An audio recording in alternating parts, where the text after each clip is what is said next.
However, he was born in May of 2020, right at the beginning of COVID. It's a fun time, right? When he was born, he was perfectly healthy, passed every test, 8 pounds, 3 ounce, healthy little baby boy. So we were very excited to see all the things he would do with his big brother. When he was about 3 months old, we started realizing that he wasn't tracking anything, he wasn't putting any weight on his arms, wasn't rolling, all the fun milestones that we experienced with our older son, we were not experiencing it with Cooper. I took all this information to his pediatrician, who told me he'll catch up. That's all we got. He'll catch up, he's fine. Okay, that wasn't good enough for me. My mom intuition told me something was wrong. So I took all that information, did a whole lot of Google research, and I found a genetics doctor with the Harvey Institute, which we paid out of pocket for because the pediatrician did not want to give us a referral because he would catch up, right? She did a whole lot of tests, and she diagnosed him with cerebral palsy. We rode on that diagnosis for a while to get physical therapy, occupational therapy, speech therapy, everything we could possibly do, we did. It was about a month later, they presented us with a genome sequencing through GeneDx. So we all got swabbed, Cooper got swabbed, we did a whole lot of tests, a lot of blood work, which is miserable. I don't know if you guys have ever held your baby down to do blood work, but it's not fun. And it was a very long 7-month wait. So we watched our son not reach any milestones for 7 months. It's a really long time. He wasn't crawling. A lot of my other friends had babies around the same time. They were doing all the fun things, and as a mother, it's really hard to watch all your friends' children do things that your son's not doing. So all the little play groups and stuff, we just didn't attend because what was the point? March of 2021, I was sitting alone at home with the kids. We have an older son, he's almost 13. They were in bed, and Cooper's dad at the time was at work, he was working night shifts. It was about 9:30, and my phone rang, and it said Johns Hopkins Hospital. And if anybody's got a phone call at 9:30 at night from a hospital, the news is probably not very good. So I answered the phone, and it was his neurologist who had told me that Cooper genetic testing came back abnormal, and he had something called FOXG1 syndrome. What? Every Google search I did, nothing said anything about FOXG1 syndrome. What is that? It sounds made up. She explained a little bit to me. She didn't have much information on it. It took so many specialists to even tell me they've heard of FOXG1 syndrome. She said there's a support group on Facebook, and that's kind of all she had for me. She said he may never walk, he may never talk, he probably won't eat orally, and the life expectancy was unknown. I just froze. I didn't know what to think. I didn't even call anyone. I went right to Google and typed in FOXG1 syndrome. And at the time, it was 2021. They had a little bit of information online, but if any of you Google FOXG1 syndrome, it's kind of scary. Just a bunch of pictures of kids. It meant nothing to me. I was terrified. So we, again, took all this information to his specialist. We began seeing neurology, ortho, every therapy we could get him into to just try to figure out what was wrong with our child. The next day, actually, I went on the Facebook group, and immediately Nicole reached out to me, and she said, "Hi, Nicole, I'm Lizzie's mom. Would you like to Zoom?" I was nervous. What? Who's this lady? But I looked her up on Facebook and saw she had a daughter who had FOXG1 syndrome. So we Zoomed. The comfort that I felt immediately from just the first time I've ever experienced anything in my life. And it was really scary. We went to Johns Hopkins right away. They transported him. Sometimes I still look at a picture of him laying there, and it just, I just cried, break down and cry. But thankfully, about a year of constant seizures in and out of hospitals, in and out of Hopkins, we figured out that Keppra and Omphie is a very good mixture. And that's what he's on. He's been on those 2 medications twice a day for 5 years. And he may have a breakthrough seizure once a year, maybe. It's very, very well controlled. We're very thankful. We know a lot of families go through a lot more seizures than we do. As far as health, Cooper's very, very healthy. And it's been a joy. Over the last 3 years, I feel like I wake up every day to his smile, and I walk in his room, and I say good morning, and he just lights up. And everything that Nasha and Nicole have done is amazing. I'm so thankful for everybody on our team who work hard every single day for these children. I mean, some of them they never even met. They're busting their butts for them. And I'm so thankful for that.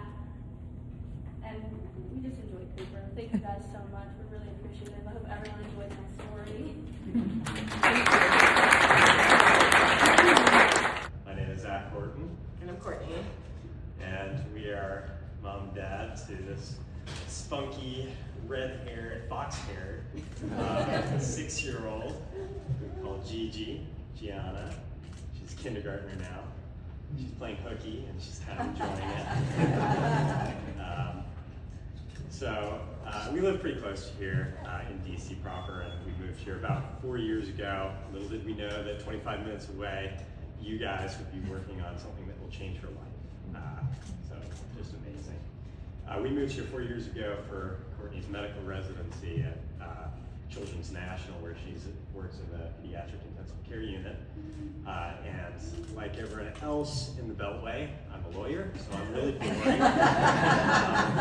And so I'll actually have Courtney tell most of our story because her perspective as Dr. Mom is a lot more interesting and knowledgeable. Anyway, we are thrilled to be here today where you guys are working on a groundbreaking gene therapy for the first ever FOXG1 patient clinical trial.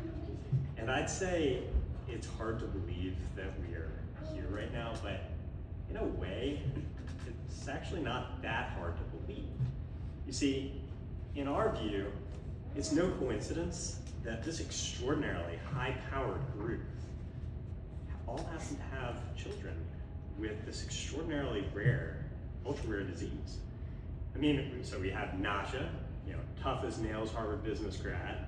We've got Nicole, our superstar communications guru. We've got Ryan, our finance wizard. We've got the Dr. Lee, Jutsu and Jay Lee, a dynamic married duo who, before they even had a FOXG1 kid of their own, were already studying the Fox family of genes, which coincidence is incredible.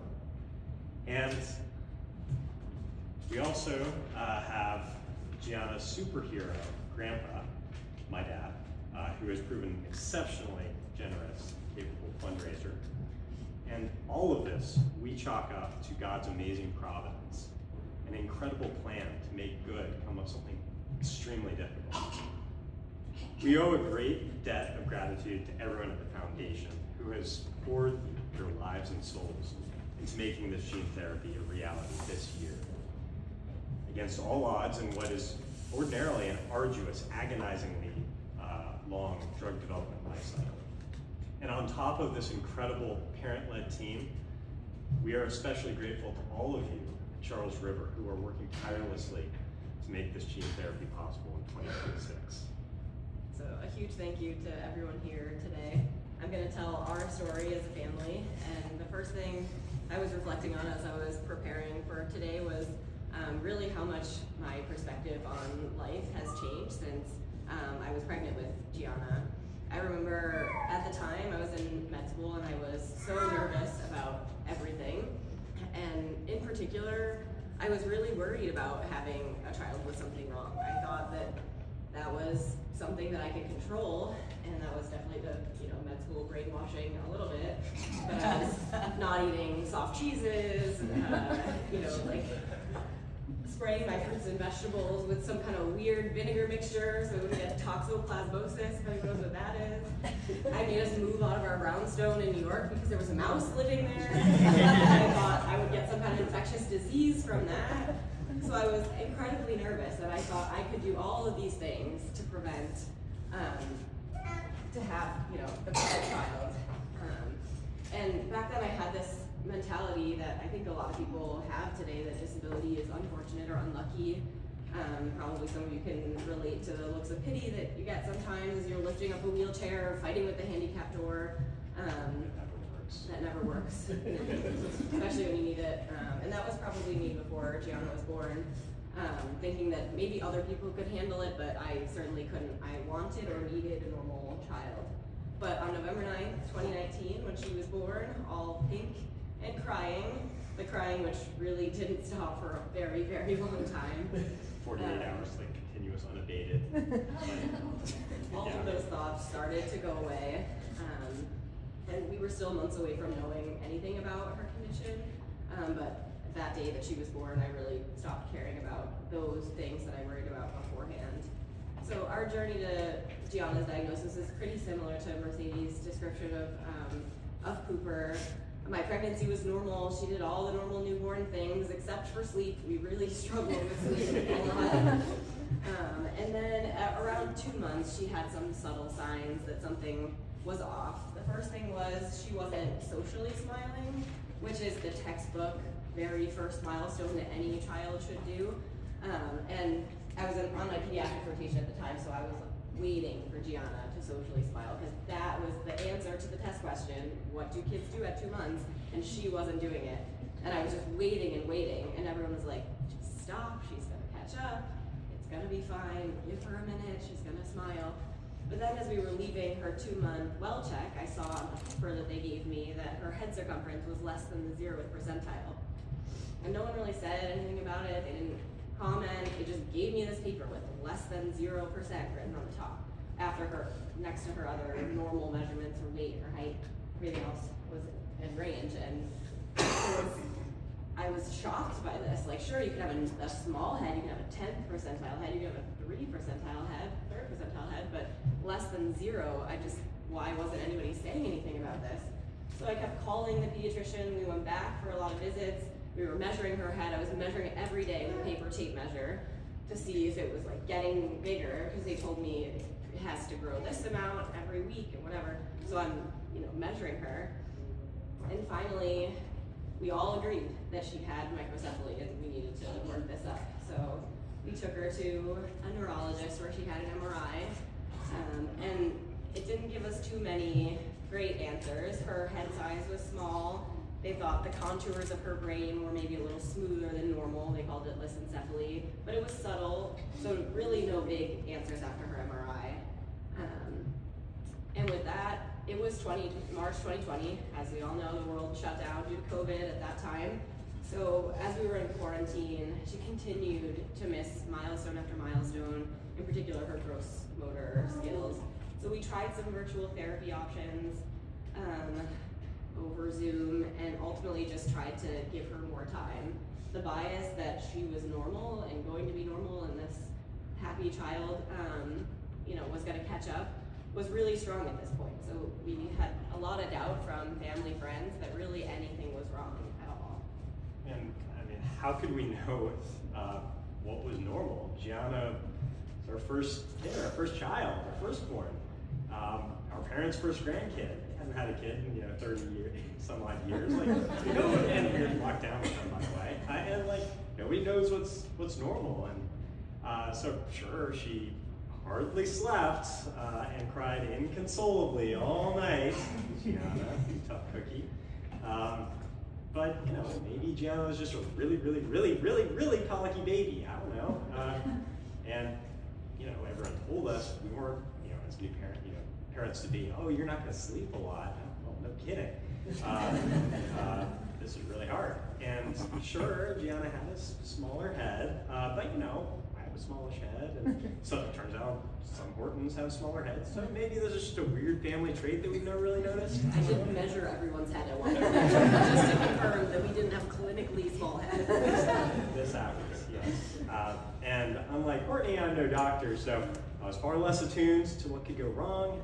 And to Courtney's understandable frustration, I was pretty susceptible to normalcy bias. But wow, I thought this parenthood thing is really, really, really hard. Turns out, we've had 4 other kids since, and they're like really easy. It's like parenthood thing's not actually that hard. It's just like, Gianna was a tough cookie. So during this time, we suffered through the usual well-intentioned comments from family, friends, and strangers who would unwittingly say things like, oh, you know, you remember those days, the sleepless nights, you know, enjoy it all, those days will be gone before you know it. Except, you know, they had no idea what a sleepless night is, or let alone a sleepless month or sleepless year. Because this girl was no ordinary baby. She didn't wake up just for feeds and then hunker back down and go to bed. No, she would, you know, cry her heart out and wouldn't sleep more than an hour before starting all over again. And so there were long stretches, probably, I mean, days, weeks, months where we, or at least Courtney, probably got no REM sleep. I mean, literally not at all, for probably a year. And that's really hard when you're in med school and law school. And, so that was tough. We also got a slew of well-meaning but deeply frustrating advice. So, for example, when Gianna was weaned off of milk and onto solids, it would routinely take 3 to 5 hours of feeding every day, like meaning we were sitting glued to the seat, like trying to administer food, just to get the bare minimum of food in her. And her tongue would reflexively, you know, thrust out the food, and what did go down would often come back up again when she got upset and cried and yak it all up. Again, tough cookie, Geach.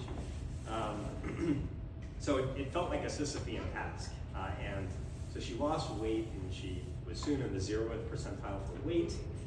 So when people told us, you know, well-meaning people would say, well, you know, sometimes kids just don't want to eat on a given day, but they'll make it up another day, you know.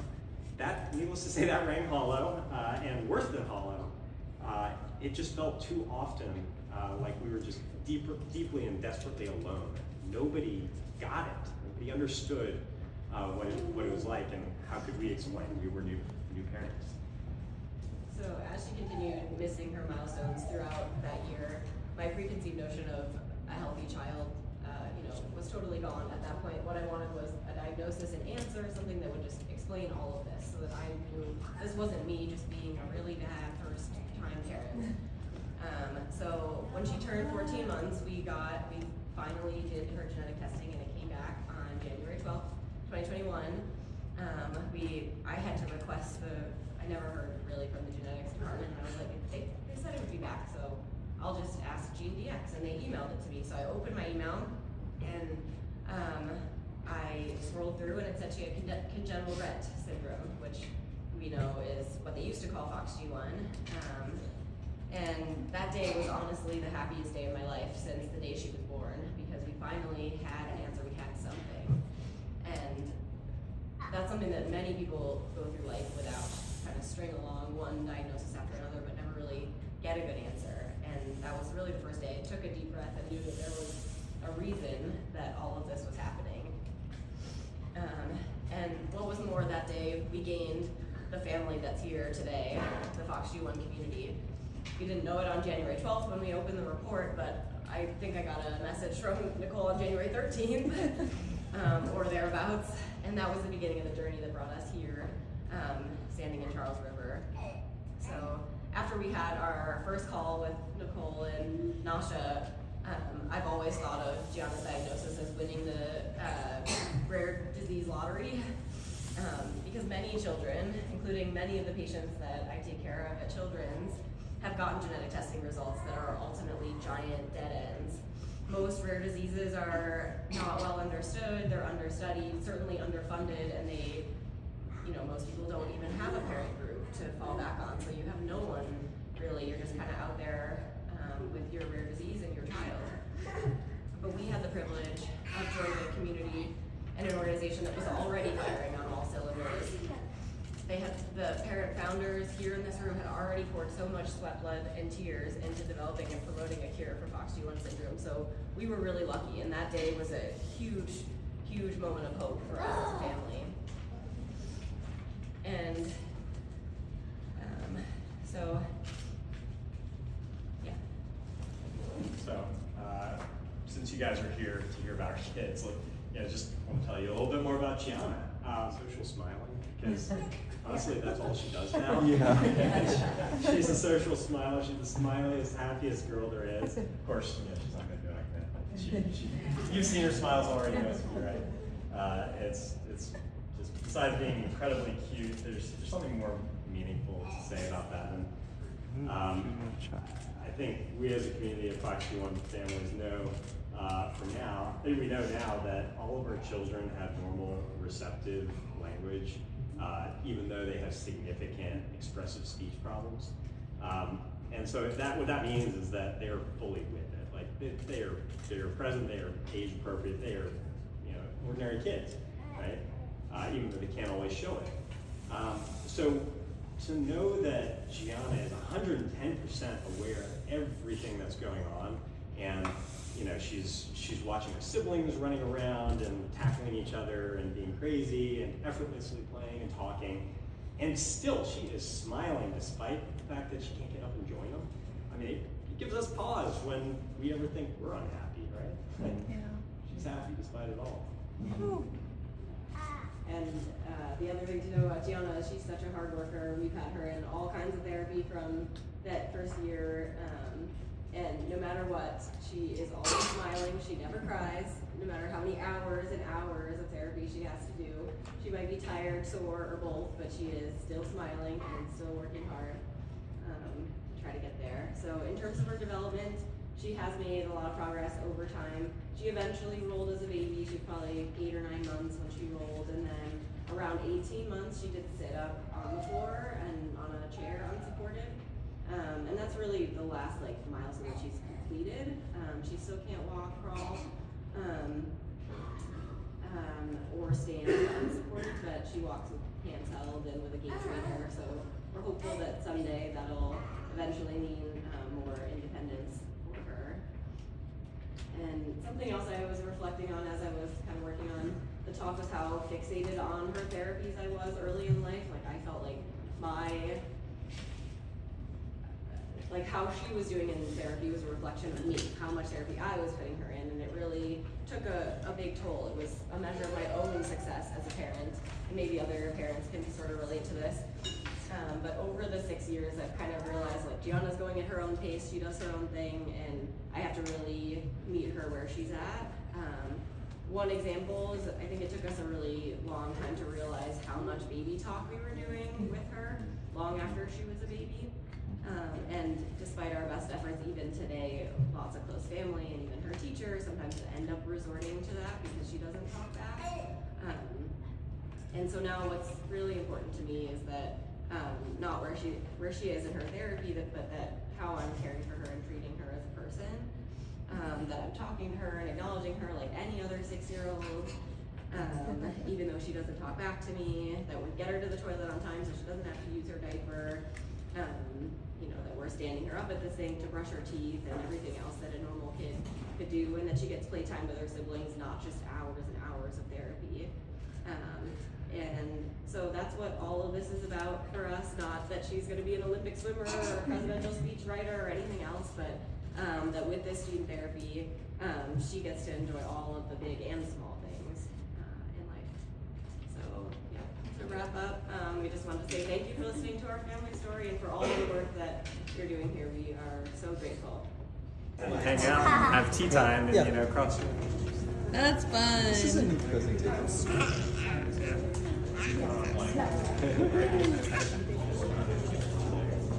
They're having fun.